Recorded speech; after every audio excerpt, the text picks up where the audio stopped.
वर्णिवेशरमणीय दर्शनं मन्दहासरुचिराननाम्बुजं पूजितं सुरनरोत्तमैर्मुदा धर्मनन्दनमहं विचिन्तये।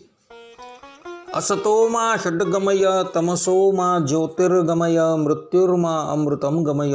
ओम शांति शांति शांति। अस्मद्गुरुसमारंभां नाथयामुनमध्यमां लक्ष्मीवल्लभपर्यन्तां वंदे गुरु परंपरा। આજની જ્ઞાન સભાની અંદર પધારનારા બધા જ ભગવદ્ ભક્તોને વેદાંતાચાર્ય, પુરાણ ઇતિહાસ આચાર્ય, એમએ ફિલોસોફી શાસ્ત્રી રાકેશભાઈના હેતપૂર્વક જય સ્વામિનારાયણ। ભક્તો, આજની આ જ્ઞાન સભાની અંદર આપણે બધા જન્મનું અને મરણનું સૂતક કેટલા દિવસ પાળવું એ વિષય પર થોડી વાત શ્રવણ કરશું। તો બધા શ્રોતાગણો આ પ્રવચન એકાગ્ર મને કરીને શ્રવણ કરે।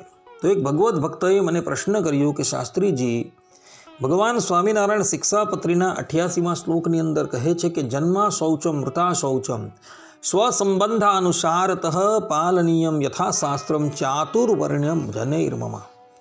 અર્થાત કે અમારા સત્સંગી એવા જે ચારેય વર્ણના મનુષ્ય, તેમણે જન્મનું સૂતક તથા મરણનું સૂતક તે પોતપોતાના સંબંધને અનુસારે કરીને યથાશાસ્ત્ર પાળવું, આ પ્રમાણે ભગવાન સ્વામિનારાયણે પોતાના સમસ્ત આશ્રિતોને આજ્ઞા આપી છે અને એ આજ્ઞા અનુસાર બધા જ સત્સંગીઓ જન્મ અને મરણનું સૂતક યથાશાસ્ત્ર પાળે છે।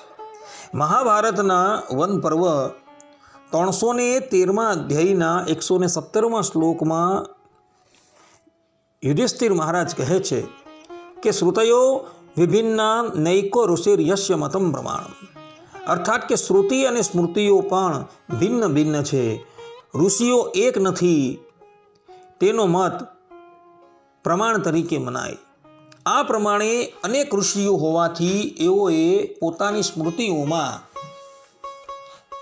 કોઈકે 10 દિવસનું તથા કોઈકે વર્ણાશ્રમ પ્રમાણે સૂતક પાળવાનું કહેલું છે। તો એ ઋષિઓએ જે પ્રમાણે કહેલું છે તે પ્રમાણે તો સૂતકનો નિર્ણય યથાર્થપણે થતો નથી। તો દરેક સાધારણ મનુષ્યએ કેટલા દિવસનું સૂતક પાળવું એના પર આપ પ્રકાશ કરો।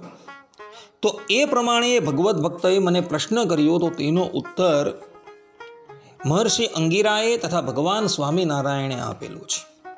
મહર્ષિ અંગિરા સ્મૃતિની અંદર કહે છે કે સર્વેષામેવ વર્ણાનામ સૂતકે મૃતકે તથા દશાહાચ્છુધિરેતેષામ ઇતિ સાતા તપો બ્રવીત।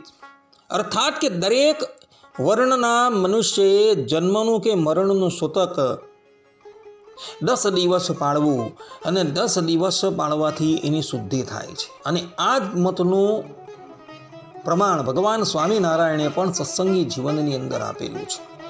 જેમ સત્સંગી જીવનના 5મા પ્રકરણના 19મા અધ્યાયના 35 અને 36મા શ્લોકમાં ભગવાન સ્વામિનારાયણ કહે છે કે દીનાની 10 વિપ્રસ્ય દ્વાદશ ક્ષત્રિયસ્ય તુ 20 પંચદશા શૌચ માસમ શુદ્રસ્ય કથ્યતે સામાન્યતો દશાહમ વા ચાતુર્વર્ણ્યસ્ય તત્સ્મૃતમ આપતકાલે તુ નિયમો દશાહસ્યાપી નાસ્તિ વૈ।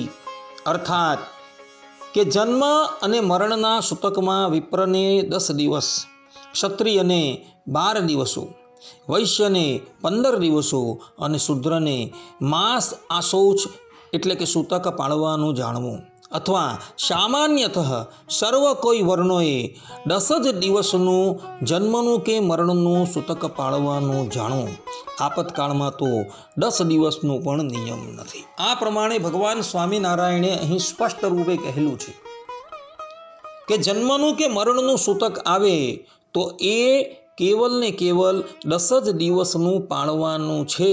અને આ જ પ્રમાણેનું નિર્ણય ગરુડ પુરાણમાં શ્રીમદ નારાયણ ભગવાને પણ કરેલો જોવા મળે છે। ત્યાં પણ સ્પષ્ટ રૂપે એવો ઉલ્લેખ જોવા મળે છે કે કળિયુગની અંદર ચારેય વર્ણના મનુષ્યએ કેવલ 10 જ દિવસનું સૂતક પાળવાનું છે, એનાથી વધારેનું સૂતક પાળવાનું નથી।